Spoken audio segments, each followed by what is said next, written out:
তো বন্ধুরা কেমন আছো? আশা করি সবাই ভালো আছে। তোমাদের ভালোবাসায় তোমাদের দোয়ায় অনেক ভালো আছে। দেখতেই পেলে সকালবেলা উঠে কি করলাম, ফার্স্টে খুললাম গেট, তারপরে চলে এলাম ছোট ছোট বাচ্চা যে ছানাগুলো উঠেছে মুরগির, ওগুলোকে খাবার দিয়ে দিলাম। তারপরে হাঁসের জন্য ধানের যে তুষ আমরা কুড়া বলি, তো সেটাকে মাখাবো, হাঁসের খাবার বানাবো। তো আমার কাছে আটা ছিল না, তো তাই জন্য ভাতের ফ্যান, ভাত আর হচ্ছে ওই তুষ মানে আমরা যেটা কুড়া বলি সেটাকে মাখিয়ে হাঁসের এই যে দরজা খুলে দিচ্ছি। এটা হচ্ছে আমার হাঁসের ঘর। তো দেখো এই মুরগি হাঁস মানে দুটোকে আলাদা রাখি, কিন্তু মধ্যিখানে একটা ফাঁকা রয়েছে, তাই এরা একসঙ্গে সবাই হয়ে গেছে। তো তারপরে ওদেরকে খাবার দিয়ে দিলাম। তো সবাই খেয়ে যে যার জায়গার মতো চলে যাবে। হাঁস চলে যাবে মাঠে আর পুকুরে ঘুরতে, আর মুরগিগুলো খাওয়া হয়ে গেলে ওদেরকে ঢাকিয়ে দেবো। তার কারণ হচ্ছে অনেক কুকুর মানে মাঠে যা পানি ভর্তি হয়ে গেছে, কুকুরগুলো মানে এদিক ওদিক শুধু মুরগ বাচ্চাগুলোকে নিয়ে চলে যাচ্ছে, তাই জন্য সবাইকে ঢাকিয়ে দিলাম। কিন্তু এই যে বড় বড় এদেরকে ধরতে পারে না, এরা হচ্ছে দেশি মুরগি। তো তারপরে চলে এলাম রান্নাঘরে, থালা বাসন ধোবো। থালা বাসন এই যে দেখতে পাচ্ছ এই বলে করে রেখেছি। তার প্রথমেই আমি কি করব, ঝাড়ু হাতে নিয়ে নিলাম। তো আগে ঘরটা ঝাড় দিয়ে নেব, তারপরে কি করব বলো তো, থালা বাসনটা ধুতে যাব। তো চলো ভালো করে ঝাড় দিয়ে দিই। বাসি ঘর প্রথমেই ঝাড় দিয়ে দিলে ভালো লাগবে। তো তারপরে তোমরা যে আমার ভিডিওগুলো দেখছো, যদি কোনো জায়গায় ভালো লাগে থাকে বিন্দু মাত্র, তো একটা লাইক কমেন্ট শেয়ার করে দিও। আর যারা আমার নতুন বন্ধুরা দেখছো তারা চ্যানেলটিকে সাবস্ক্রাইব করে দিও। তো আমার বর যাবে কাজে, ওরাও উঠে পড়বে এক্ষুনি। তো বর এই যে অলরেডি উঠে পড়েছে। তারপরে আমি দাবার দিকে ঝাঁটাবো। তো ও গেল ব্রাশ করতে, তারপরে এদিকে ঝাঁটিয়ে নিয়ে চা বানাবো না, তার কারণ ও যেখানে কাজে যাবে সেখানে চা খায়, তাই আর দুবার বাড়িতে চা খায় না। বাড়িতে হয়তো বিস্কুট টিস্কুট খেয়ে গেল। তো ঝাঁটানো কমপ্লিট হয়ে গেলে ছেলেকে উঠিয়ে দেবো। ছেলেকে উঠিয়ে দিয়ে তারপরে আমি থালা বাসন মাজবো। থালা বাসন মাজার পর 7টা 5-10 হয়ে গেলে একজন পড়তে আসে, ও আসবে। তো আজকে রবিবার তো, তাই ও আজকে পড়তে আসবে না। তো চলো ঘরের ভেতরে ঢুকে গেলাম। ঘরের ভেতরে হালকা করে, ঘরের ভেতরে তেমন ময়লা হয় না, কারণ ঘরটা 2-3 বার করে ঝাড় দেওয়া হয়, তেমন ময়লা হয় না। তো অল্প করে ঝাড় দিয়ে নিলাম। দাবাটা মাটি আছে তো তাই জন্য অনেক ময়লা হয়। তো তারপরে ফ্রিজে বললাম না আমার ঘরে অনেক ময়লা আসে, না দেখলে বিশ্বাস করবে না। তো চলো ওইগুলোকে হালকা হালকা শুকনো কাপড় দিয়ে মুছে নিই।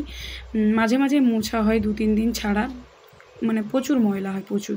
তারপরে এগুলো মুছে নিলে তারপরে অনেকগুলো কাজ আছে করব, সেটাই তোমাদের সঙ্গে শেয়ার করব। তো সব কিছু গুছিয়ে পরিপাটি করে রাখলে তো দেখতে ভালো লাগে না। আর মেয়ে মানুষ মনে ঘর গুছানো ছাড়া আর কি কাজ থাকতে পারে বলো? যারা সার্ভিস করে তাদের ব্যাপারটা আলাদা, কিন্তু আমাদের তো এই ঘরটাই ধরো আমাদের চাকরির স্থান বা যে কোনো বলতে পারো। একেই সুন্দর করে পরিপাটি করে গুছিয়ে রাখতে হবে। আসল গৃহিণীর কাজ হলো ঘর পরিষ্কার রাখা, পরিষ্কার পরিচ্ছন্নতা সব কিছু সুন্দর রাখা। তো তারপরে এই কাজগুলো হয়ে গেলে তারপরে চলে যাব, এই যে পাশে টেবিল ফ্যানটাও আছে, একে একটু পরিষ্কার করে নেব। অল্প অল্প নোংরা পড়েছিল, এটাকেও অল্প করে পরিষ্কার করে নিলাম। তারপরে আরও টুকটাক রবিবার মানে অনেক রকমের কাজ থাকে। তো সেগুলো করে তারপরে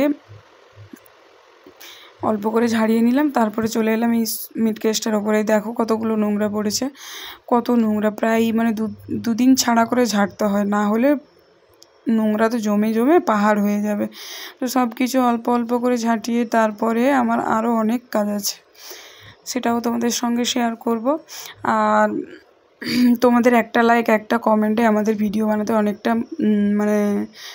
মানে কি বলবো, বানাতে ইচ্ছে করে, মানে আরেকটা যে ভিডিও দিই বা ব্লগে করি। তো শোকেসের ওপরেও হালকা হালকা নোংরা পড়েছিল, ওগুলো হালকা হালকাভাবে মুছে নিলাম।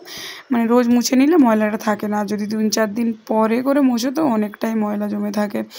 তো তারপরে চলে যাব থালা বাসন ধুতে।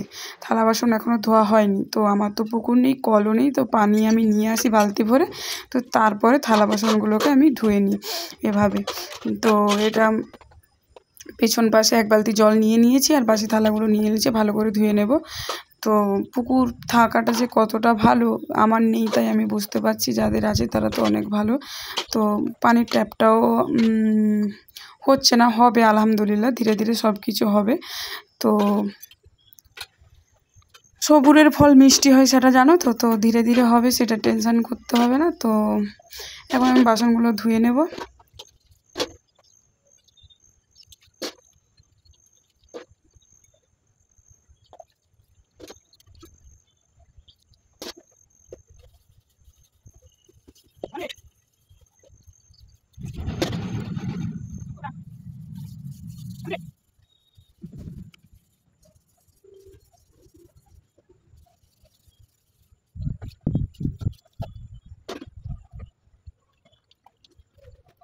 বাসন কাসনগুলো ধুয়ে উপর করে রেখে দিলাম, তারপর জল ঝরিয়ে গেলে রেখে তুলিয়ে দেবো। তারপরে চলে এলাম দুধ আনতে।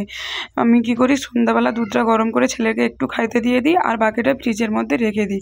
তারপরে সকালবেলা গরম করে ওকে আবার দিই। তো বর গেছে কাজ করতে, ও এসে খাবে মুড়ি। তো ওর জন্য কি করব, আলু আর কুঁদলি ভাজবো, আর ছেলেকে এই যে দেখো দুধ গরম করে ওকে খেতে দিয়ে দিয়েছি। তো তারপরে ও খাওয়া হয়ে গেলে আর একটু দুধ আছে, আমি যদি চা করে খাই তো খাবো, না হলে দেখি মুড়ি দুধও খেয়ে নেব। তো আমি এখন আমুল মিঠাই দিয়ে দুধটা খেয়ে নেবো, চিনি দিই না। আমুল মিঠাই খেতে আমারও খুব ভালো লাগে, আমার ছেলেরও খেতে ভালো লাগে। তো তারপরে অনেকটা টাইম চলে গেছে, মাঝখানে অনেক কিছু হয়ে গেছে, তো তোমাদেরকে শেয়ার করিনি। চলে এলাম একদম রান্নার কাছে। দেখো আলু ভেজে রেখে দিয়েছি, আর সকালে যা আলু কুঁদলি ভেজেছিলাম তো ওটা রয়েছে, তাই জন্য শুধু চিকেন আলু দিয়েই হবে। তো তারপরে হয়েও গেছে, গোসল টোসল করে এসে ছেলেকে আগে খেতে দিয়ে দিয়েছি, তারপরে আমি একটু পরে খাবো। আমি নামাজ পড়ে তারপরে এই যে দেখো খেতে বসে পড়েছি। তো আজকের ব্লগটা কেমন লাগলো, ভালো লাগলে লাইক কমেন্ট শেয়ার করো। চলো টাটা।